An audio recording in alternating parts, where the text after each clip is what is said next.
안녕하세요. 새벽이에요. 오늘도 들러주셔서 감사합니다. 조선 후기 경기도 외진고을에 딸 셋을 홀로 키우며 살아가는 장서방이 살고 있었다. 첫째 딸 정금이와 둘째 딸 정옥이는 어릴 적부터 고운 얼굴로 소문이 자자했다. 하지만 사람들 사이에서 더 자주 입에 오르내리던 아이는 막내 정이었다. 정이는 세 자매 가운데서도 유난히 얼굴이 곱고 눈매가 또렷해 웃기만 하면 복이 들어온다 할 만큼 사랑스러운 아이였다. 불이 나기 전까지는 말이다. 7년 전 가을이었다. 장서방네 초가의 한밤중 갑자기 불길이 치솟았다. 헛간 뒤편에서 퍽 하는 둔탁한 소리와 함께 등불이 쓰러지는 소리가 들리더니 마른 지붕으로 불씨가 옮겨붙어 순식간에 불길이 번져나갔다. 마침 바람까지 거세게 불어 불은 삽시간에 집안을 삼켜버렸다. 불이야!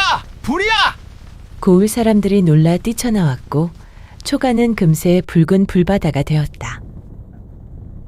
장서방은 연기 속에서 간신히 빠져나왔다. 첫째 정금이의 모습은 보이지 않았고 둘째 정옥이는 겁에 질린 얼굴로 이미 밖으로 뛰쳐나와 있었다. 장서방이 숨을 헐떡이며 외쳤다. 정희는 어디 있느냐? 정옥이는 눈을 굴리며 더듬거렸다. 그게 불이라는 소리에 놀라서 저는 혼자 먼저 나왔어요. 정희는 아직 방 안에. 그 말에 장서방의 얼굴이 창백해졌다. 뭐라? 장서방은 안채로 달려들려 했지만 불길이 너무 거세 더는 발을 들여놓을 수 없었다. 그때였다. 9살 난 막내 정이가 연기에 잠에서 깨어났다. 아이의 눈앞엔 온통 불길뿐이었다. 정이는 울먹이며 밖으로 뛰쳐나왔다가 문득 아버지가 보이지 않는 것을 알아차렸다. 아버지! 아버지! 정이는 불길이 치솟는 안채로 몸을 돌렸다. 그 순간 뜨거운 불꽃이 튀어올라 정이의 얼굴을 덮쳤다. 왼쪽 뺨과 눈가를 스치며 살을 태워버렸다. 아이의 비명소리가 밤하늘을 찢듯 울려 퍼졌다. 붉고 울퉁불퉁한 자국이 턱에서 이마까지 번지며 그 고운 얼굴은 한순간에 흉측하게 일그러졌다. 불은 새벽이 되어서야 겨우 잡혔다. 초가는 반쯤 무너졌고 살림살이는 모두 재로 변해 있었다. 장서방이 건져낸 것은 그 무엇도 없었다. 그날 이후로 장서방네 삶은 완전히 달라졌다. 불타고 남은 낡은 초가에 몸을 의지한 채 비가 새는 지붕 아래서 근근히 살아가야 했다. 그날 이후 마을 사람들의 시선이 달라졌다. 정이를 보기만 하면 작게 혀를 차며 수군거렸다. 저 불자국 좀 봐라. 에구, 저 고운 얼굴이 어쩌다. 근데 정의가 불장난하다 그리 됐다더라. 아이고, 흉터가 괜히 생긴 게 아니구만. 장서방은 장터에서 막일과 품팔이를 하며 하루하루 겨우 생계를 이어갔고 정희는 얼굴에 화상 자국을 아는 채 어린 나이부터 집안일을 도맡아 거들어야 했다. 장서방네는 그날 이후 가난과 멸시 속으로 떨어져 버렸다. 그렇게 세월이 흘렀다. 어린아이였던 정희는 어느덧 16의 처녀가 되었다. 얼굴에는 여전히 불에 댄 자국이 선명히 남아있었지만 몸은 곱고 단정하게 자라 누구보다 부지런하고 살림에 밝은 아이가 되었다. 먼저 첫째 딸 정금이가 혼처를 얻었다. 얼굴이 고운 덕에 사람 됨됨이는 따져보지도 않고 이웃 고을의 재산 많은 부잣집에서 혼처를 넣어왔다. 장서방은 흐뭇한 얼굴로 말했다. 얼굴 하나로도 발자가 트이는구나. 정금이는 기와집을 거느린 부잣집으로 시집을 갔으나 곱기만 한 얼굴과 달리 마음씨가 삐뚤어 시댁에 들어간 지 얼마 되지 않아 본색을 드러냈다. 말끝마다 거짓이었고 무엇보다 손버릇이 몹시 나빴다. 처음엔 작은 물건부터 사라졌다. 은비녀 하나, 금가락지 하나. 시어머니가 눈치채고 물었다. 며느라, 내 장신구 상자가 어찌 자꾸 비는 것이냐? 정금이는 태연히 웃으며 둘러댔다. 어머님, 쥐가 물어갔나 봅니다요? 그러나 끝내 금목걸이까지 사라지며 들통이 났다. 시어머니가 노기를 띠고 소리쳤다. 도둑년을 어찌 며느리라 두겠느냐? 당장 내쫓아라. 그리하여 정금이는 소박을 맞고 보따리 하나 들고는 친정으로 돌아왔다. 둘째, 정옥이도 다를 바 없었다. 정옥이의 반반한 얼굴에 홀린 도령 하나가 장서방네의 쌀이며 은전을 한가득 들여보내며 혼인을 맺었다. 겉으론 번듯한 혼사였으나 함께 살아보니 정옥이의 속내가 드러나기 시작했다. 입만 열면 허풍이요 거짓말이었다. 없는 일도 있는 듯 꾸며 말하고 받지도 않은 대접을 받았다 떠벌리며 시댁 체면을 깎아먹기 일쑤였다. 게다가 성민은 또 얼마나 고집센지 시댁 식구들과 날마다 말다툼이 끊이지 않았다. 어느 날은 시어머니 앞에서 소리까지 질렀다. 어머님 잔소리에 귀에서 피나겠습니다. 제가 대체 무슨 큰 죄를 지었다고 날마다 일이 들볶십니까? 방안이 쩌렁 울릴 만큼 고함을 치니 시어머니 얼굴이 파랗게 질렸다. 그날 밤 시어머니는 결국 두 손을 들어버렸다. 저런 며느리와는 하루도 못 산다. 당장 내보내거라. 정옥이 역시 소박을 맞고 눈물 한 방울 보이지 않은 채 친정으로 돌아왔다. 고을 사람들은 혀를 찼다. 당신의 딸들은 얼굴만 곱지 성품은요 아니라니까. 차라리 얼굴은 흉해도 막내 정이가 100배는 낫지 않나. 그러게, 인물값도 못하는 것들이네. 첫째와 둘째는 겉모습은 화려했으나 속은 썩어 문드러진 아이들이었다. 그렇게 장서방네 낡은 초가에는 소박 맞고 돌아온 두 딸과 막내 정이가 다시 함께 살게 되었다. 하지만 집안일은 모조리 정이의 몫이었다. 새벽이면 누구보다 먼저 일어나 우물에서 물을 길어오고 아궁이에 불을 지피고 밥을 짓고 빨래를 했다. 정금이는 방에 누워 투덜거렸다. 아이고, 허리야. 정이야, 물 좀 더 길어와라. 정옥이는 부엌에서 소리쳤다. 밥이 어찌 이리 늦냐? 얼굴도 저 모양이면서 손놀림마저 굼떠서는 그 꼴로 혼처나 들겠느냐? 정희는 아무 말 없이 고개만 숙이고 다시 움직였다. 아버지 장서방의 밥상을 챙기고 언니들의 심부름까지 도맡았다. 정이야, 물 좀 떠와라. 너 빨래 아직 안 했어? 정금이와 정옥이는 낮이면 마루에 드러누워 한량처럼 놀았다. 해가 질 때까지 수다를 떨고 먹을 것만 찾았다. 어느 여름날 해가 서산으로 기울 무렵이었다. 마을 어귀 느티나무 아래에 젊은 사내 하나가 길게 뻗어 쓰러져 있었다. 누더기 옷은 땀과 흙에 절어 몸에 들러붙었고 얼굴엔 먼지와 핏자국이 엉겨붙어 본래 생김을 알아볼 수조차 없었다. 지나가던 이들이 힐끔거리며 수군댔다. 또 떠돌이 거지가 쓰러졌구먼. 여기서 숨 거두면 재수 없으니 얼른 쫓아내야지. 어떤 이는 귀찮다는 듯 발끝으로 사내의 다리를 툭 찼다. 썩 꺼져라. 냄새난다. 마침 장서방네 딸들이 그 길을 지나고 있었다. 먼저 첫째 정금이가 코를 막으며 소리쳤다. 아이고야, 웬 더러운 거지가 길바닥에 누워있대? 둘째 정옥이는 치맛자락을 끌어당기며 한 발 물러섰다. 재수없게도 하필 우리 고을에 와 쓰러졌대? 저런 걸 보면 애군이 붙는다더라. 정금이가 코웃음을 쳤다. 살아있는 게 신기하네. 얼른 쫓아버려야지. 첫째 정금이가 사내를 발로 걷어차려는 순간 그때 막내 정이가 달려들어 정금이를 힘껏 밀쳤다. 아니 언니. 정금이가 눈을 부릅떴다. 이것이 미쳤나? 정이는 떨리는 목소리로 외쳤다. 사람한테 발을 대는 건 너무하잖아요. 아무리 거지라 해도 사람인데요? 정옥이가 코웃음을 쳤다. 별꼴이네. 저런 거 편들 시간에 집안일이나 똑바로 하지. 두 사람은 씩씩거리며 돌아서 걸어가 버렸다. 정희는 한숨을 고르고는 다시 사내 곁으로 조심스레 다가갔다. 먼지에 덮인 얼굴, 피가 말라붙은 발, 숨을 고르게 쉬지 못하는 모습까지. 정희는 가슴이 아려왔다.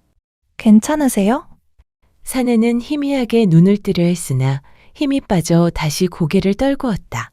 그날 밤, 달이 하늘 한가운데 걸렸을 무렵, 정희는 작은 보퉁이에 보리밥과 국을 싸들고 몰래 나섰다.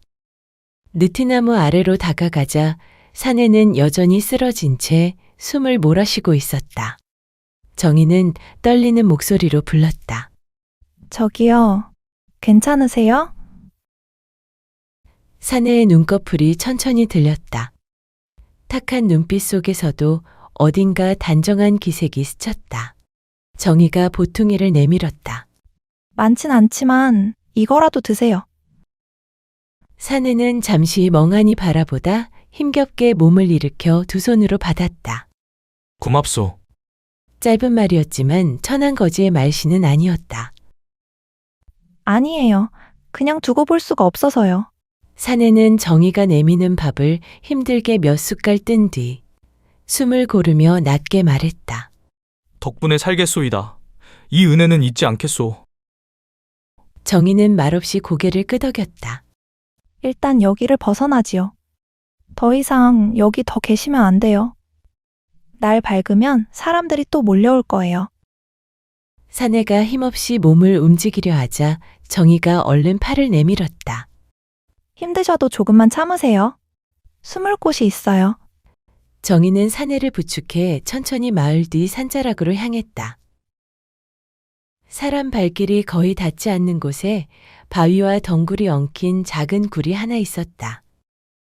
여기서 쉬세요. 어찌 이런 곳을 아시오?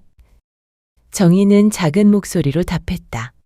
어릴 때 혼자 올라가곤 했어요. 사람들 눈 피하려고요. 잠시 침묵이 흘렀다. 사내는 힘겹게 고개를 끄덕였다.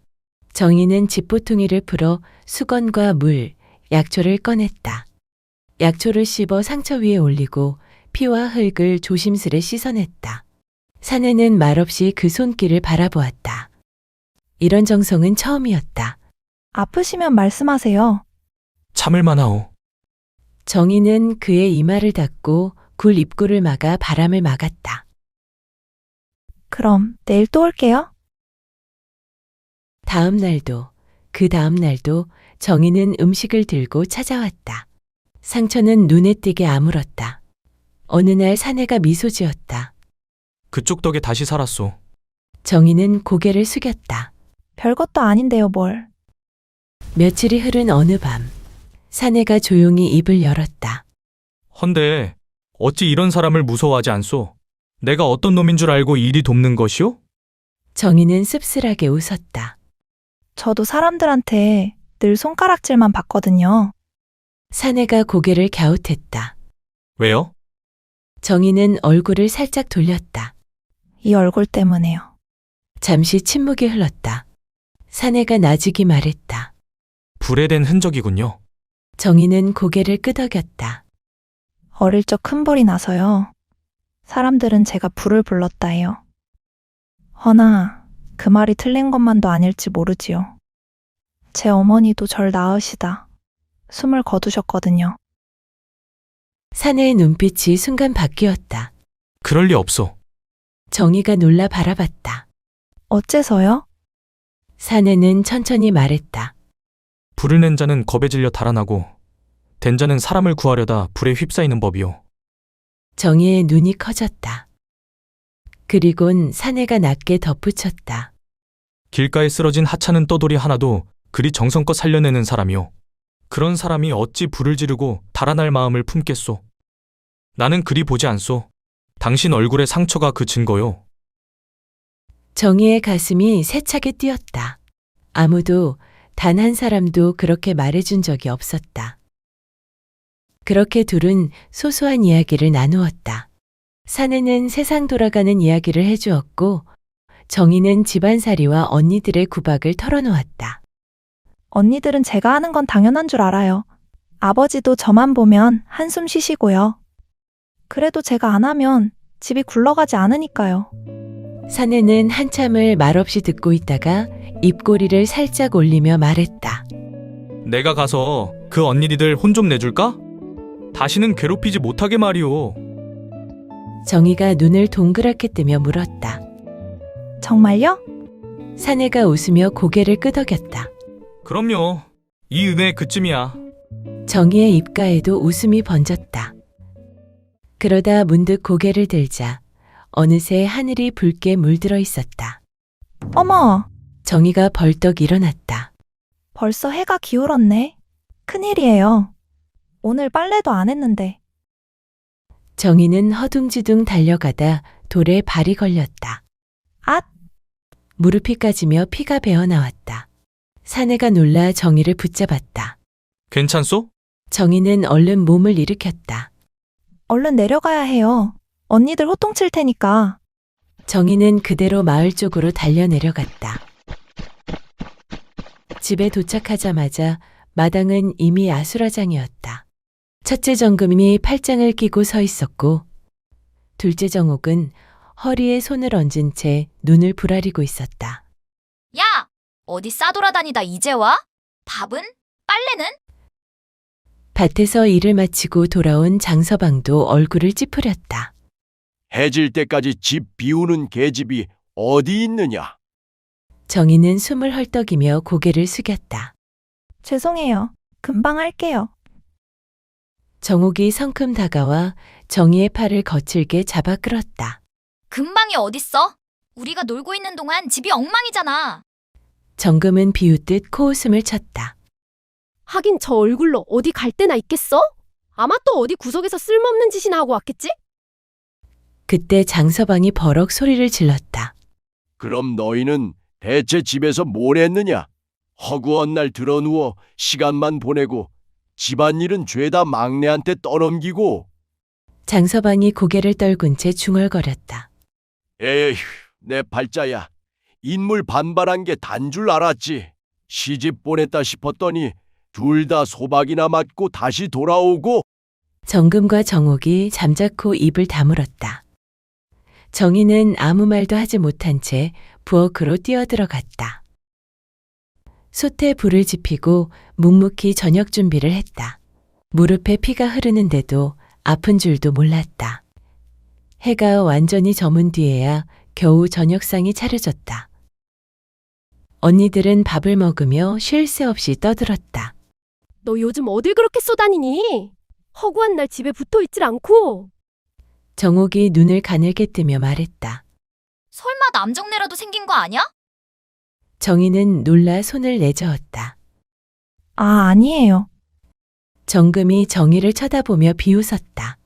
아이고야, 요것 봐라. 얼굴 시뻘개진 거 보니 뭐가 있긴 있나 본데? 그날 밤 정희는 헛간에 깔아둔 집 위에 누워 조용히 눈물을 흘렸다. 그래도 그분은 나를 사람으로 봐줬어. 얼굴이 아니라 마음을 봐준 사람. 며칠이 흘렀다. 정희의 보살핌 덕에 사내는 조금씩 기운을 되찾았다. 상처는 아직 성했으나 절뚝이던 다리도 이제 제 몸을 버틸 수 있었다. 그는 조심스레 동굴을 나와 마을 쪽으로 발걸음을 옮겼다. 해가 뜨겁게 내리쬐던 낮, 장터에서 돌아오던 정금과 정옥이 그 모습을 보았다. 누더기 차림에 절뚝이며 걷는 사내 하나. 정금이 코웃음을 쳤다. 이봐, 거지? 발끝으로 흙먼지를 걷어차며 말했다. 아직도 숨이 붙어 있었네? 금방 죽을 줄 알았더니. 사내는 고개만 들었을 뿐 아무 말도 하지 않았다. 정옥이 바닥에서 돌을 하나 집어들었다. 말도 못하는 걸 보니 진짜 짐승이구나. 툭! 작은 돌이 사내의 어깨를 스쳤다.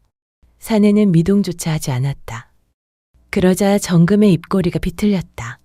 어머, 안 도망가네? 그럼 좀 더 맞아야 정신 차리겠지. 둘은 웃으며 돌을 던졌다. 툭! 탁! 그때였다.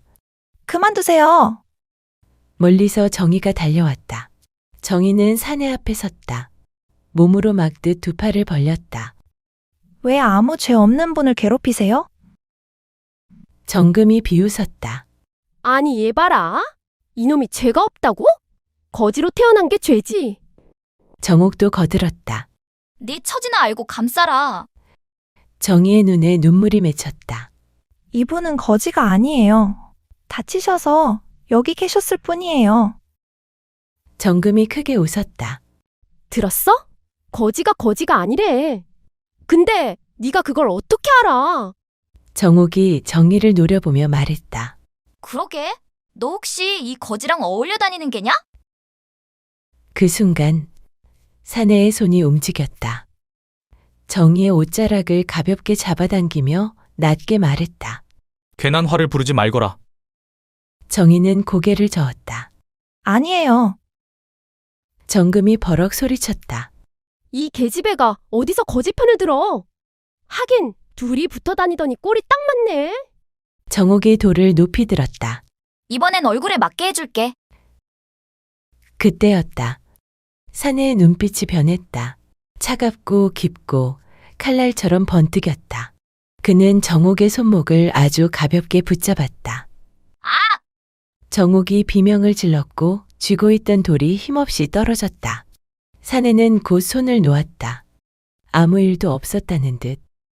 주변이 순식간에 조용해졌다. 정금이 떨리는 목소리로 말했다. 너 뭐야? 사내는 대답하지 않았다. 사람들 사이에서 낮은 웅성거림이 퍼졌다. 방금 봤어? 눈빛이 보통이 아니던데?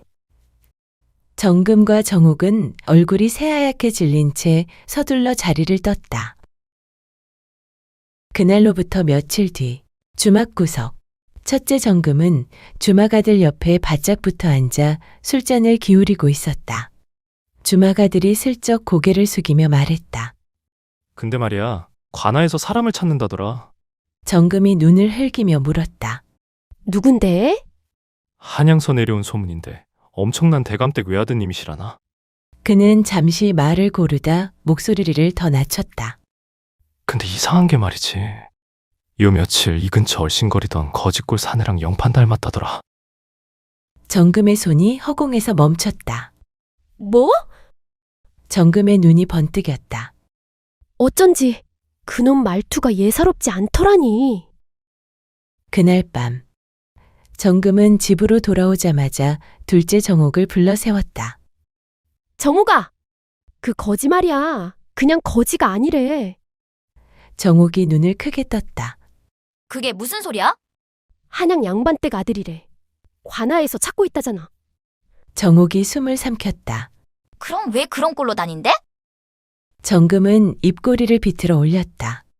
뭔 사정이 있겠지? 그리고는 낮게 덧붙였다. 아무튼 다시 만나야겠어. 우연인 것처럼. 며칠 뒤 두 자매는 일부러 고을을 서성이다 우물가에서 물을 마시던 사내를 발견했다. 정금이 가장 먼저 다가갔다. 아, 저기요. 두 자매의 태도는 순식간에 달라졌다. 그날은 저희가 막말을 해서 참으로 송구했습니다. 몸은 좀 괜찮으신지요? 잠시 당황한 기색을 숨기지 못했다. 갑자기 왜 이러십니까? 정옥이 손을 모아 말했다. 그게 그날 밤 내내 마음이 불편해서요. 사내는 두 사람을 잠시 바라보다 담담히 말했다. 사과는 나에게 하지 마시오. 내가 아니라 그대들 동생에게나 하시오. 그리고는 그대로 등을 돌렸다. 멀어지는 뒷모습을 보며 정금이 이를 악물었다. 저놈이야. 틀림없어. 정금은 이를 살짝 깨물었다. 관아에서 찾는 그 대감댁 도련님이 하필 저런 꼴로 굴러다니고 있었을 줄이야. 잠시 생각하더니 입꼬리를 천천히 올렸다. 소문만 먼저 들었어도 어쨌든 엮어볼 수 있었을 것을. 며칠 뒤 마을에 낯선 사내들이 말을 타고 들어왔다. 한양 강대감댁 도련님을 찾고 있다. 이 근방에서 자취가 끊겼다. 마을이 술렁였다. 대감댁 도련님이? 어쩌다 이런 데까지? 그때 사환 하나가 사람들 사이를 지나던 사내를 보고 그 자리에 굳어섰다. 곧바로 말에서 내려 무릎을 꿇었다. 도련님, 대체 어디 계셨습니까? 대감마님께서 애타게 찾고 계십니다. 순간 고울이 뒤집혔다. 더럽다고 천대받던 그 거지는 한양 최고 권세가 강대감의 외아들이었던 것이다. 강준혁은 홍문관 교리로 조정에서 직언을 했다가 미움을 샀고 하인을 데리고 지방으로 향하던 길에 습격을 당해 행방이 끊겼던 인물이었다. 이미 죽었을 것이라 여겨졌던 사람. 그때 사환이 다급히 속삭였다. 도련님, 사람들이 몰려듭니다. 어서 이곳을 피하셔야 합니다. 준혁은 잠시 고울을 둘러보더니 낮게 말했다. 아직이다. 고울이 술렁이는 사이 정희는 장터에서 돌아오다 사람들이 몰린 곳에 발걸음을 멈췄다. 무슨 일이지? 그 틈 사이로 익숙한 얼굴이 보였다. 한때 거지라 불리던 그 사내였다. 눈이 마주쳤다. 사내는 사람들 사이를 가르며 정희 앞에 섰다. 놀랐느냐? 정희는 숨을 삼켰다. 정말로 도련님이셨습니까? 사내는 잠시 고개를 숙였다. 살아남으려면 신분을 숨길 수밖에 없었다. 그의 시선이 정희의 얼굴, 그 상처에 머물렀다. 그 불말이다. 낮고 단호한 목소리였다.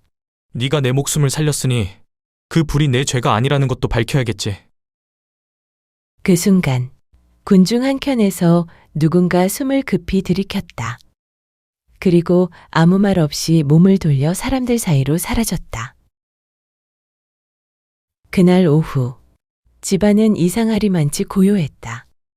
순간 장서방은 불길한 기운에 장롱을 열고 뒤줄을 살피고 안방구석 괴짝을 여는 순간 장서방의 얼굴이 굳었다. 돈꾸러미가 없었다. 평생 모아 숨겨둔 집안의 전부였다.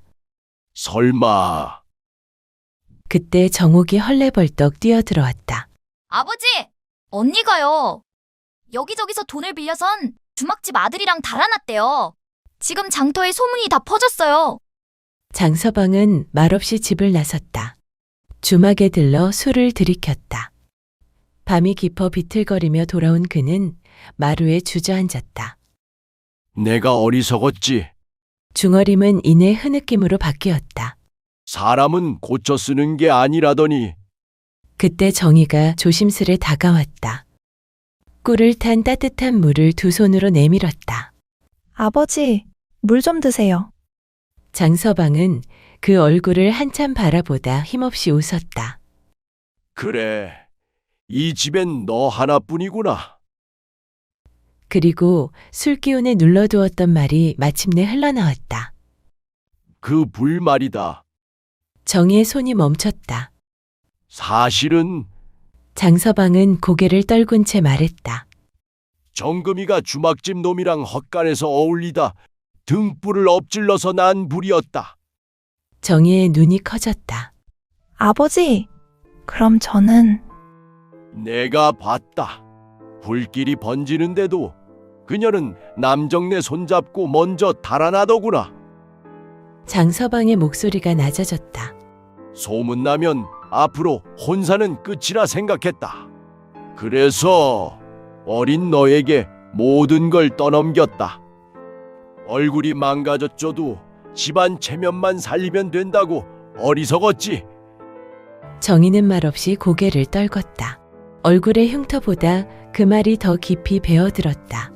아버지, 전 정희의 목소리가 떨렸다. 그동안 죄인으로 살았어요. 사람들한테 손가락질 받으면서요. 장서방은 아무 대답도 하지 못했다. 그저 고개를 숙인 채 조용히 울 뿐이었다. 다음 날 준혁은 사환 며칠 거느리고 곧장 장서서방의 집을 찾았다. 정희는 어젯밤 아버지가 술김에 흘린 말을 숨김없이 전했다. 불의 진짜 원인, 어린 자신에게 뒤집어 씌운 거짓. 준혁은 잠시 고개를 숙였다가 짧게 말했다. 관아에 고하겠소. 일은 빠르게 굴러갔다. 도망쳤던 정금은 주막집 아들과 함께 고을 밖에서 붙잡혀 끌려왔다. 여기저기서 진 빚에 쫓겨 달아나다 끝내 발각된 것이었다. 수령이 차갑게 말했다. 방화제 그리고 위증. 정금은 울부짖었지만 아무도 귀 기울이지 않았다. 며칠 뒤 준혁이 정희에게 말했다. 나와 함께 한양으로 가겠소? 정희는 잠시 자신의 얼굴 흉터를 만졌다. 이런 얼굴로요? 준혁은 조용히 고개를 저었다. 신분을 숨기고 떠돌 때 나는 사람들 틈에서 사람 취급도 받지 못했소. 손가락질하고 피하던 그들 사이에서 오직 당신만이 나를 한 사람으로 보았소. 그의 눈빛이 깊어졌다. 그날 깨달았소. 이 사람이라면 평생을 함께해도 되겠구나. 나는 당신의 마음을 봤소. 당신이 아니었다면 나는 이미 이 세상 사람이 아니었을 것이오. 두 사람은 조용히 혼례를 올렸다. 정희는 한양으로 가 대감가의 며느리가 되었고 준혁과 함께 가난한 이들을 돌보며 살았다. 정금은 옥에서 풀려난 뒤 홀로 떠돌다 객사했고 사람들은 정옥에게서도 하나둘 등을 돌렸다. 장서방 역시 마을에 더 머물 수 없었다. 나를 팔아 체면을 지킨 자가 어디 낯을 들고 살겠느냐. 그는 그렇게 고을을 떠났다. 장서방은 이 고을 저 고을을 떠돌다 타양에서 쓸쓸히 생을 마쳤다. 사람들은 오래도록 말했다. 얼굴에 남은 흉터는 벌이 아니라 누군가를 살리다 얻은 희생의 흔적이었다고.